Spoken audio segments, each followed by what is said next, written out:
Listen, we can all admit that at its prime, DC animated movies were the number one in the industry.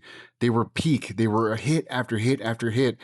The animation studios were able to develop so many on the spot properties like Superman, Batman, um, Most Wanted. That was a classic Ed McGuinness, Jeff Loeb story. We had a great interpretation of other such films like Apocalypse, also. We had some Batman animated movies like uh, Gotham by Gaslight. Just again, just to name a few, because I'm getting too excited for myself here. Now let's stay on that topic about how big their animated houses were. Let's also admit that it fell off tremendously when they rebooted it and brought in the New 52. The New 52 stuff was trying to be coherent, but the animation was always a little off. Like they try to keep the styles, but also didn't, and it just didn't work.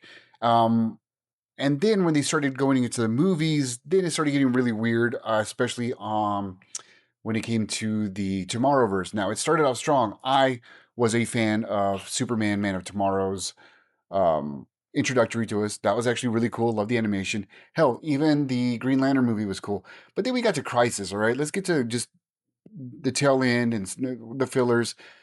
Crisis was just a complete pile of shit. Like it was so boring. It was so bland. It sucked. But that's all to say, maybe we're back. Maybe we are back. One of my favorite stories of all time in the 90s, and I'm sure anybody who loves Batman as well, has to be Knightfall. The story in which Batman got his back broke by the mighty Bane. They attempted and failed to bring it to live action in the Nolan trilogy with, honestly, sorry, but a god awful version of Bane. Terrible ass third movie. I hate it. There's just so many inconsistencies in plots. I don't understand how people love that movie. It's so fucking bad. There's so much shit in it that makes sense, and I just go in a tirade because of it. But they gave it a shot. They tried. But now we've got Knightfall, the animated movie, and it is got to. It has to be the most badass animated movie I think ever from DC. I'm talking about even from their old shit. It is so fantastic. Now, there is a lot to pack into these movies. They're going to be broken up into three parts, just like the story was. But even then, there's tons of issues with each part, and they have to condense that. So let's move forward with the review of the movie. All right. Spoilers are ahead. If you don't aren't familiar with the movie, or I'm sorry, the storyline, then you'll want to skip it. Majority of us are, so it's not really a big shocker. I don't know. I'm just saying spoilers anyway. So there's a good chunk of the movie that gives us a lot of backstory regarding Bane and his drive and why he is the way he is. And I'm here for it. I loved his origin story here. All right. I love that they really capitalized on who Bane was, which the fucking movie didn't even like. No, sorry, live action Bane didn't even get close to this.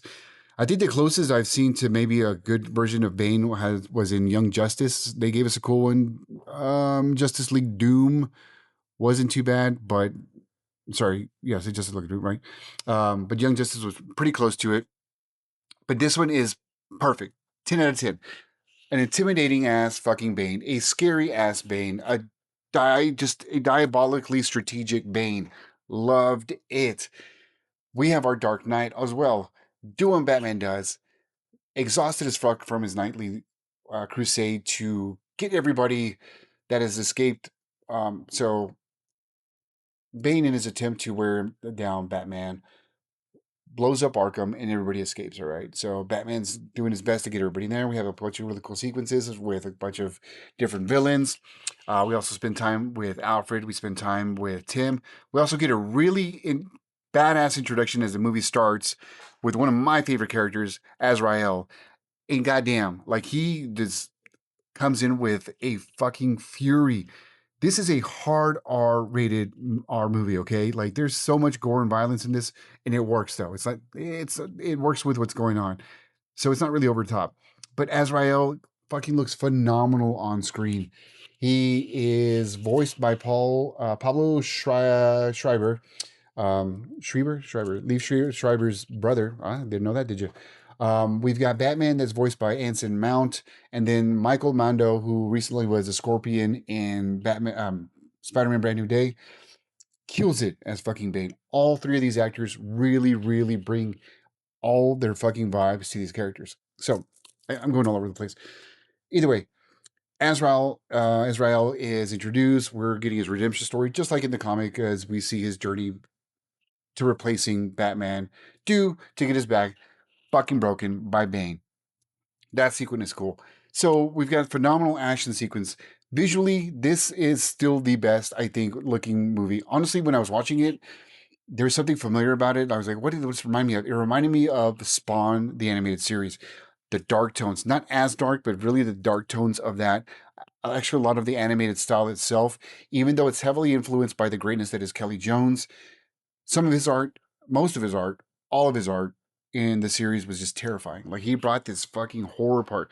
Now they don't dive into it too much because it's a whole different flavor, but it's heavily influenced in a lot of the design. You can tell. Um, Either way, the pacing works. Again, there's a lot to pack in there, but the pacing works for the first part. We have our introductions that we need to with our main components of the trilogy: Azrael, Batman, and Bane. Tim Drake kills it as Robin in this movie. Like his part in it was great. They really, really fortified how badass of a Robin he is. And then you got the supporting cast as well.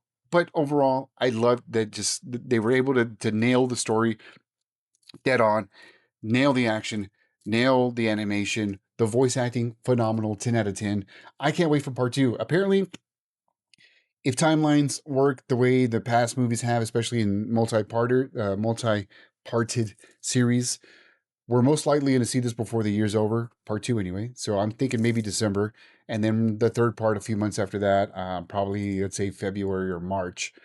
Here's hoping we get part two before the year's over because I really, really want to see Azrael as Batman. That's one again. I love that over the top '90s fucking look that he had, and then how he graduates. After all, I mean, I've got the whole Breaking Batman up there, and my Azrael's, and my Knights, and my Night Quest Batman as well. But McFarlane, McFarlane Toys? Where's our Azrael figure? How the hell we haven't had an actual figure from you? I don't know. It's shocking. Anyways, watch it. It's a 10 out of fucking 10. I don't do 10 scales. 5 out of 5. 5 out of 5. If you've seen it, please let me know down below. If you haven't, run, watch it. It's available to purchase. Go get it. Go. Till the next Learners. Appreciate you.